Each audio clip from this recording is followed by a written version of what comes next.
welcome everybody around the world. Welcome to all my subscribers. Decided to remake the video, take out the music, and just have some natural background noise. So what I have here today is a remake of the video that I made earlier today. This is actually far better. I spent a few hours sitting down praying for wisdom on the best way to methodically, step by step, prove, without having to read out verses, without having to further waffle or interject, just straight up, one chunk after the other, of solid, hard, logical, wise proof that the Tanakh reveals that the Messiah would actually die and that he would return. Okay? And what I have here is 7 pages where I believe that I have succeeded in that. Now, excuse me. This will be very hard to disprove because it is so purely logical. I don't think it could logically be disproved. And you'll see what I mean. Bear with me. So this is putting aside any petty squabble over little, doctrinal dogma that churches or Judaism has and bickering that exists between each other doctrinally. I'm not going to fuss over things like that here today, right? These are just the hard-hitting, basic core denominator facts. Like Judaism says that Jesus is a fraud because he died and he didn't achieve certain things and this and that there. So what this logical proof will show step by step, it will solidify a foundation that will, as each step goes, further solidify, and it will be immovable by the end of it, but it will solidify a foundation that reveals to you the logical, plausible, justifiable answer that the Messiah would indeed, according to Tanakh, die and return. There's no other question. There's no room for debate. That is what the Tanakh teaches, and it doesn't teach anything otherwise. So I'm just going to read out the points that I've written here from guidance, and I'm not going to sit here and interject or waffle or try to explain anything further. I do believe that I made everything explanatory enough, so I shouldn't have to interject. And I would challenge anybody out there, such as the rabbis, even Tovia Singer and the other great ones out there, try and refute this, because it's very hard to refute logic. So here we go. First point. There is no there is no justifiable reason to believe, based on what we read in the Tanakh itself, that the Messiah would be immortal. Okay, or that any human could be immortal. Okay? Next point. The Tanakh does not even mention immortality, other than in reference to God, either in this life or in the world to come. There's no mention of immortality whatsoever. Next. Therefore, there is no reason to believe that Messiah would be immortal. He would therefore and must therefore die, just like any of us would. Next point. Thus, whenever the Messiah does arrive, whenever it might be, whether it's 2,000 years ago or at the end of days, as we call it, the Judgment Day, we should expect him to be mortal, because there's no reason to believe that he is immortal. So we should expect him, whenever he arrives, to be a mortal like us, and to thus eventually die. Next point.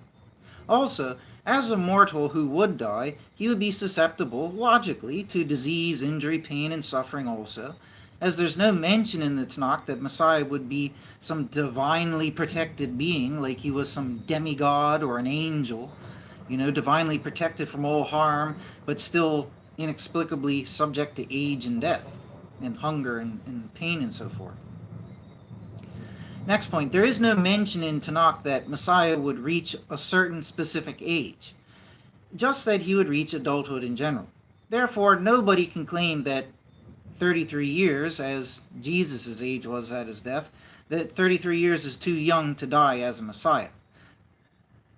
Next point, therefore, whenever Messiah does arrive, we should expect him to be able to suffer like any other mortal, and expect him to die at any particular adult age. These are all logically true facts. Next point. Many of the kings of Israel took throne at very young ages, such as only 8 years old in a few cases. If an 8-year-old child can rule Israel for God, then surely a 33-year-old man would not be disqualified from the similar position. Next point, we also know that Messiah would be resurrected from death, as stated in the Tanakh in the book of Psalms on a few occasions. This proves that Messiah is immortal like us, who will die like us, that in life he will not be given some exemplary treatment, like I said earlier, to the extent where he's divinely protected from death, just that he would be resurrected after death. Okay, so he's not going to be protected from death. It says that he will die, he'll be resurrected from death. So next point. If Messiah will resurrect, which, by the way, many other humans will do in the judgment days, it doesn't make you special, but if Messiah will resurrect, then this would show that he first came as a mortal who obviously died, that he may resurrect as thus.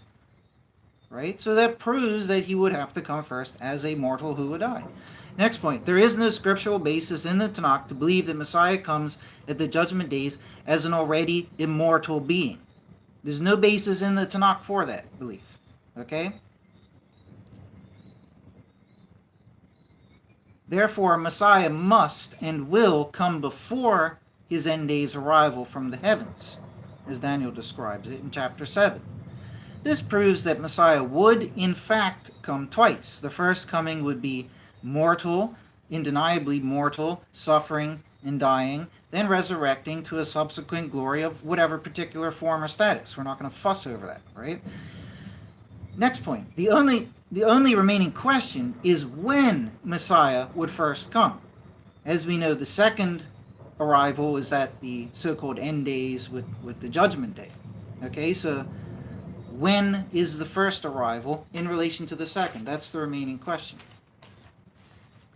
So we have two logical possibilities. One is that Messiah's first coming is immediately before his second and final arrival at the end days, whereas the occurrences are virtually contemporary. Okay? Yet this scenario seems implausible. The other possibility would be that there is a span of time between them, and therefore they're not almost immediate and contemporary. Okay? Next point. It must be that there is a larger span of time between the two arrivals and not an immediate one, or else it would mean that Messiah comes first and dies and resurrects, and then obviously he must ascend because he has to be in the heavens to come back down from the heavens, as Daniel says in chapter 7. Okay? Or for the judgment day. So the next question that remains is, how long is that span? We know that Malachi and Daniel wrote the latest books of the Tanakh and are dated to around 400 BC. This means the span could be as much as 2,400 years, roughly speaking, or more, depending on how far away the end days are, right? If they're another 1,000 years away, then it's 3,400 years, right? But we got around 2,400 years to work with, okay? And it's highly illogical. I didn't stress that point, but it's highly illogical that, the first and the second arrival are going to happen wham bam after each other. The first one arrives, he dies. You suffer when you die, right? So he suffers, he dies, he resurrects, then zoop goes up, and then, hey, I'm going to come straight back down here. That doesn't really make any sense. That's what I meant by it's implausible. Okay? It makes more sense that there would be some form of a span of time between the two. Okay? So like I said, so the next question is, how long is that span? We know Malachi and Daniel wrote the latest books of the Tanakh, and these are dated to around 400 BC, give or take 100 years. We're not going to fuss over certain things like that right now, right? Scholars would, archaeologists would say they're more recent, they're like 300 BC, whatever, right? Around 400 BC, even it out, right? Between 3 and 500, let's just say 400. This means the span could be as far away, like I said, as, it could be as much as 2,400 years, or more, depending on how far away the end days are. Next point. Malachi warned that Messiah would come before the destruction of Israel, which must be talking of the first coming of Messiah. Okay? Not the second coming. Since Israel is renewed and not destroyed in the end days, like all the other prophets say. Okay? This means that a mortal Messiah had to arrive before the fall of Israel, of which 70 AD is the most logical and prime candidate. Okay? Next point. If Malachi meant the planet Earth with all of its nations of Gentiles when he said the word land, this is in reference to when God said, before I come and smite the land and utterly smite the land. Okay, so if Malachi meant the planet Earth full of all of its Gentile different nations when he said the word land, this would imply that God is telling Malachi that God would send Elijah and Messiah to turn people's hearts, and which people, hearts back unto God and one another before he smites the planet of nations of the Gentiles. This is a highly illogical scenario because Malachi was giving prophecy to Israel, not the planet of nations, and God would not instruct and warn Israel to reform before smiting the rest of the nations. It makes no sense. Rather, it's more logical and plausible that God would warn Israel to reform before he smites Israel. As we know, Israel is restored and not destroyed at the end days. Okay? So clearly, this isn't talking about the end days and all that. Next point. Therefore, since the word land must logically mean Israel and not the nations of the earth, this means that God was not warning about the end days. And like I said, as we know, Israel is restored and not destroyed at the end days with Malachi's statement. It proves that he was warning of an event before the end days would arrive, when Israel would be smitten, but that he would send a mortal Messiah before Israel is smitten. Next point. So when was Israel smitten? From 400 BC, which was after Babylon. Israel was helped by Cyrus and Artaxerxes, and then even by Rome to reestablish the temple in Israel and everything in the centuries and years from around 400 BC all the way up until year 0, and even then a little bit. Yet Israel was smitten in 70 AD. And nothing subsequent to that event in 70 AD is more fitting as a candidate. Okay? Next point. Therefore, it's fair and justified to say that Malachi warned us about the fall of Israel in 70 AD, and thus that the Messiah would come before 70 AD to teach Reformation, as he so said. Next point. Jesus was born in 4 BC and died 29 AD. Therefore, he was born within a 75-year generation of the fall of Israel that historically occurred, and he died within a 40-year generation of the fall.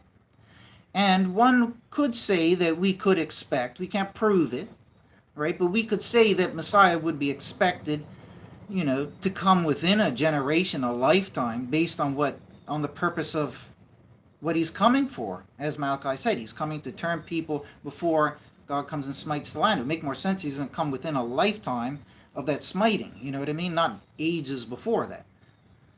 So, such as with all the other prophets of Tanakh who lived in the cusp of the times that they spoke of so frequently in all their books. Next point. So what human is recorded before 70 AD and after around 400 BC to have been acting as this Messiah of Malachi? Remember, no temple existed until the Herods under Rome, when it was actually officially completed. And Babylon, Medes and Persia, and then Greece were all beast kingdoms, according to Daniel, oppressing Israel. Messiah would have had to arrive at the time of a temple, a functioning temple. Therefore, we can exclude the span of time without a temple between the fall by Babylon and the rebuilding, which is... Where is it? Yeah, a period of under 470 years, roughly. Yet Daniel makes no mention of Messiah coming during the reign of Babylon, or the Medes and Persians, or of Greece, which reduces that span of time to less than 200 years, roughly speaking. Okay, so even though we had 400 and something years to play with before the fall of Israel, there's no mention in Daniel that the Messiah would arrive during those 3 beast kingdoms. So that cuts out a huge chunk of that time. That's the basic gist. Okay, so next point. Therefore, Messiah would have to come after the fall of Grecia, which was around 150 BC, and before the fall of Israel in 70 AD. That's around 220 years. Next point. So who historically is recorded as being a messianic sage type figure during this time period, between 150 BC and 70 AD? Jesus would be the prime candidate. In fact, in all recorded human history, no other human has been as influential as Jesus, let alone this near period of around 200 years. However, since Jesus lived his 33-year lifespan during this precise 200-year period, okay, it is without question that he would be the prime candidate, with no other even close contenders. Next point. If Jesus was the first mortal, if Jesus was the first mortal Messiah, which Malachi spoke of, then Jesus would have been required to teach reformation to God and to love one another. Turn your hearts back to the fathers and to turn your heart back towards God and all that, right? Reform to God and love one another, be nice to one another, right? These are literally the two primary doctrinal aspects of Jesus' teachings. The gospel itself, verbatim, is explicitly stated in the New Testament. Okay? Next point. Therefore, Jesus is a prime and uncontended candidate for the first arrival of the Messiah. Next point. Daniel 9 further pinpoints the time frame with the mention of the 483 years, which, as Christians take, was measured from the decree of Artaxerxes, which actually got the walls and the streets and everything rebuilt. His decree was in 454 BC. This leads you precisely to Jesus' death in 29 AD. Noting that this is actually in the same 470-year period that I mentioned earlier. Okay, and culminating at the cutting off of Messiah, Mashiach Nagid, in 29 AD. Okay, so it's important to note that Daniel does mention this time period. It's the same time period that I was just talking about, and he actually says that the Mashiach Nagid, the anointed prince, would be cut off during this precise time period. Next point. Daniel does not teach us anywhere that Messiah comes in the end days and dies then to resurrect, go up and return from heaven in a short time. Like I said earlier, it's also illogical. I mean, why do that? What Daniel instead tells us is a story of one Messiah, because it's never said anywhere that there's two. Nobody's been expecting two all this time. There's one Messiah.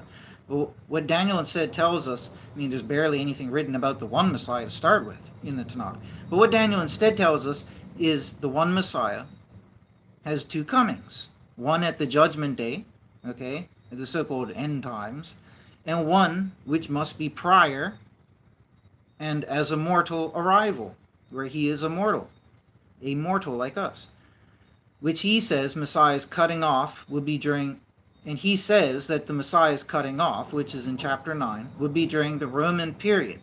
Now this fact right there, that Daniel chapter 9 is referring to the Romans and all of that there, that is widely accepted in Judaism and Christianity. That's not even disputed, right? Everybody agrees that's talking about the Romans there. Okay, so whoever the Mashiach Nagid was, he would be cut off during that Roman period. So it's widely accepted and logical that Daniel is speaking of the fall of Israel to Rome in chapter 9. Next point. This therefore proves that when the first mortal Messiah, like Malachi spoke of, dies,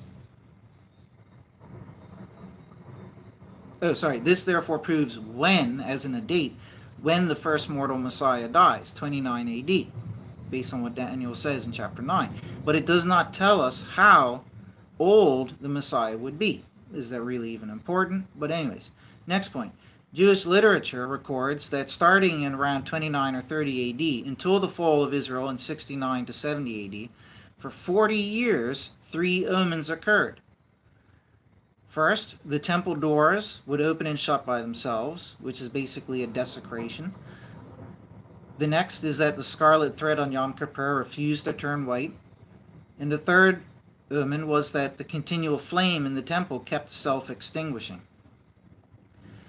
These are three omens that they themselves recorded, not the Christians.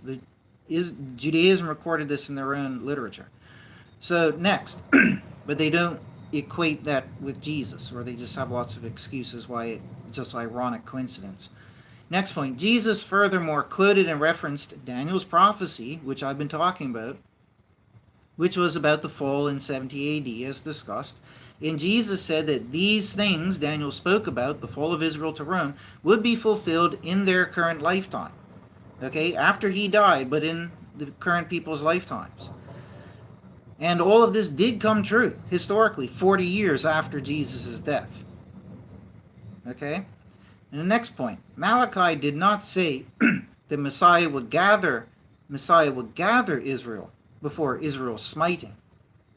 And that would also be illogical if he did say that. Right? Israel is gathered and restored in the end days. Okay? Malachi did not say that the Messiah would gather Israel, did he? No. before the land would be utterly smitten.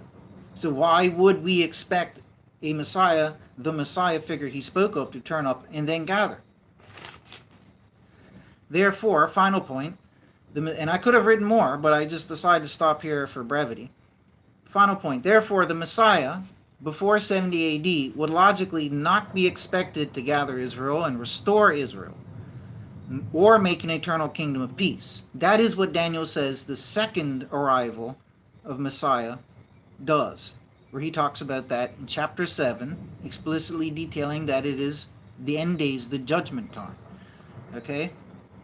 So, Daniel is the one, I didn't have to read any verses, but clearly we can see from that logic there that the Messiah would be immortal, that he must come twice.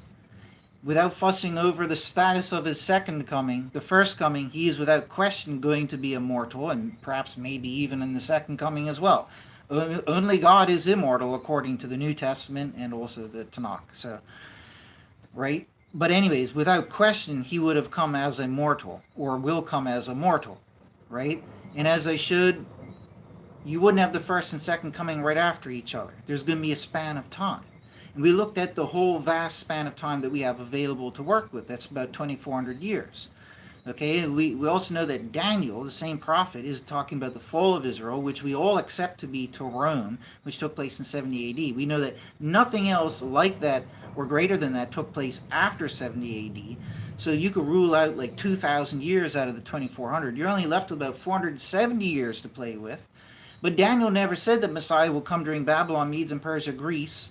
He said that it will come after Greece. So you can knock a couple hundred years out of that. So we've narrowed down recorded history down to around a 220-year period in which the Messiah Malachi spoke of would have had to turn up to teach people to reform and such before the land of Israel was smitten. And we see Jesus showing up at that precise time period. Okay? And he is undeniably the most influential person that ever lived. Half of the planet today recognizes him as the Messiah, as their savior or spiritual leader, guru, their sage prophet in whatever degree, but half of the world's population. And that number is always growing. It's not getting smaller. He's the only person in recorded history whose popularity has increased over such periods of time. Every other famous, powerful person, whether good, bad, or anything, their followers dwindled away. Only Buddha might come close to comparable. Buddha is a mythical figure. Okay, one might argue Jesus was too, but Jesus has half the world's population right now. Buddhism cannot claim that. Okay, and Buddhism teaches there is no God, so let's not even go there. Okay, so when you look at the facts, it's very clear Jesus is the best candidate. Okay, most people in Judaism don't know what the real doctrine of the original Christianity was, meaning what Jesus, disciples, the apostles in the New Testament actually teach. They judge Christianity by what the churches have been teaching. That's why I wrote my systematic theology, to correct the apostasy of modern Christianity. Okay? Once you see that Jesus and the New Testament teach Reformation 53 times, they verbatim say that it is the gospel, to take this gospel to all the nations and to teach them all to reform, to turn away from their paganism and their idols, and to turn to the one true God and all of that, and to reform, turn your heart to God and all of that there, to love everybody as thyself, and to love Israel and all of that there. Then you begin to realize Jesus really did do one of the things that Messiah was supposed to do. Okay, he wasn't able to, more importantly, Malachi doesn't say that he was going to gather Israel and restore Israel. He didn't say that. But what did he say would happen? That the Messiah would teach Reformation. This is what Jesus observably did. Okay, it was influential to the highest degree because he has half the planet following him right now. Okay, so it's undeniable that he is the best candidate. He turned up at the exact time period where it logically must have occurred, in that little 200-year window. Okay, he's the only one in that ballpark, right? In that hemisphere, right? He's the only candidate. And on top of that, the fact that he died precisely 483 years from when Artaxerxes made his historically recorded decree coincides with Daniel's prophecy further. Okay, so Messiah did come first as a mortal. He suffered and died like any other human mortal would. But he resurrected. He went back up. He's waited a span of time. Daniel talks about that span of time. Daniel says it'd be a very long period of time, 1,335 days, which I take as years. But anyways, without fussing over that, there would be a very long span of time. And there has been a very long span of time since the fall of Israel in 70 AD until now. There's been about 2,000 years, and we've never seen the end of days and another Messiah arrive, have we? No. So, right, there was going to be a very long span of time. So there would be two comings separated by a very long span of time. What would be the purpose of that? If he's not coming that first time to gather and restore Israel, what's the purpose of him coming? To teach Reformation, like Malachi said. Malachi wasn't just babbling nonsense on the street corner. God told him to say this, right? So it's obviously important. So I think this is some of the best logical proof. And for all those who say, well, Messiah would be, resurrected at the end days, well, okay, if you want to believe that, go rewind and listen to my points that I made there. But another point is, if he's going to be resurrected in the end days, then who and where was he when he lived his mortal life in which he died from? You know what I mean? And that would imply, okay, so when does he show up then? All the same things I just went over there, right? People believe all these different things, but at the end of the day, it's undeniable what Malachi and what Daniel said. We don't even have to get into Isaiah at all. Malachi and Daniel prove it all through logic. Okay? Nobody is immortal. Nobody will be immortal. Only God is immortal. Okay? And the Messiah is not coming at the end of days. This is so obvious I didn't even say it as a point, but Messiah is not going to arrive at the end of days to come down a light upon the earth, right at the great judgment day, and then die. That's just ludicrous. That's not going to happen, okay, either.